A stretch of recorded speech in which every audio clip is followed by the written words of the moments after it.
नमस्कार मित्रों, आप सभी का बहुत बहुत स्वागत है। मित्रों, महर्षि पतंजलि ने योग दर्शन में 5 प्रकार की विद्या बताई हैं जिनको मनुष्य को तुरंत त्याग देना चाहिए, वरना जीवन कष्टदायी बन जाता है। वह 5 प्रकार की विद्याएं कौन कौन सी हैं मैं आपको बताता हूँ। पहली है अविद्या। इसके 4 भाग हैं। इसका पहला भाग है नित्य को अनित्य मानना और अनित्य को नित्य मानना। यानी जो अनित्य है यानी नश्वर शरीर भोग पदार्थ जो नष्ट हो जाते हैं, जो अनित्य है उसको नित्य मानना, सोचना है कि यह कभी नष्ट ही नहीं होंगे। और जो अनित्य है यानी ईश्वर परमात्मा आत्मा, इनको अनित्य मानना कि यह तो नष्ट होने वाले हैं, जबकि यह होते हैं अनित्य। अब इसका दूसरा भाग है अपवित्र को पवित्र और पवित्र को अपवित्र मानना। यानी जो लोग सोचते हैं कि कोई पुण्यतिथि यानी एकादशी पूर्णिमा को स्नान करके गंगा आदि कोई भी तली नदी तालाब में स्नान करके पाप धुल जाएंगे, तो यह लोग मूर्ख होते हैं। और सत्य निष्ठा, सत्य भाषण, न्याय परोपकार, इनको फालतू की चीज़ें मानते हैं। अब इसका तीसरा भाग है सुख का जो कारण है उसको दुख का कारण समझना, और जो असल में दुख का कारण है उसको सुख का कारण समझना। यानी आप इस तरह समझिए कि काम क्रोध मोह असल में यह दुख के कारण होते हैं। लोग लेकिन अक्सर इनको सुख का कारण समझते हैं। मोह कोई व्यक्ति सुख समझता है, लेकिन मोह वास्तव में असल में होता है दुख।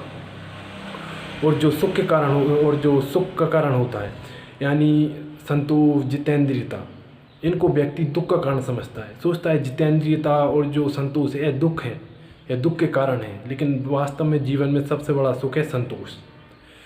अब इसका चौथा भाग है जड़ चेतन। यानी जड़ को चेतन समझना और चेतन को जड़ समझना।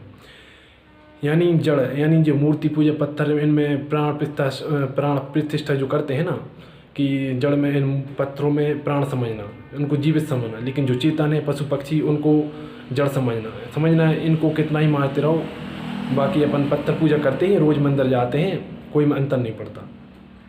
अब यह तो हो गए पहली विद्या के 4 भाग। अब दूसरी विद्या है राग। ये दूसरी विद्या है अस्मिता।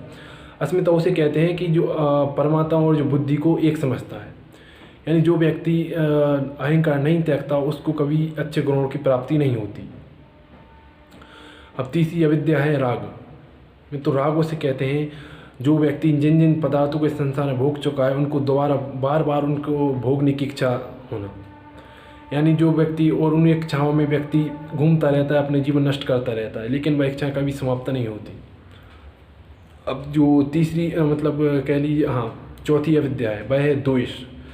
द्वेष में तो उसको कहते हैं जिस व्यक्ति ने आपको जीवन में कष्ट दिए, दुख दिए, उसको इस बार बार याद करके अपने मन में क्रोधाग्नि उत्पन्न करके अपने शरीर और मन को जलाना, अपनी बुद्धि को जलाना, इसे द्वेष कहते हैं।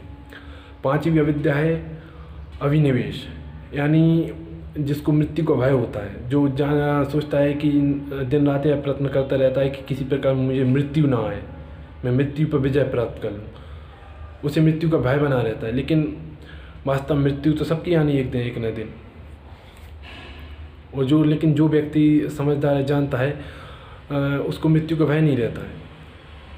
और मित्रों, मैंने ये तो हो गई 5 प्रकार की विद्या। मैंने डिस्क्रिप्शन में टेलीग्राम चैनल का लिंक दिया हुआ है, आप उसको ज्वाइन कर जाइए, जिसमें मैं अच्छी PDF डालता रहता हूँ, बहुत ज्ञान वाली।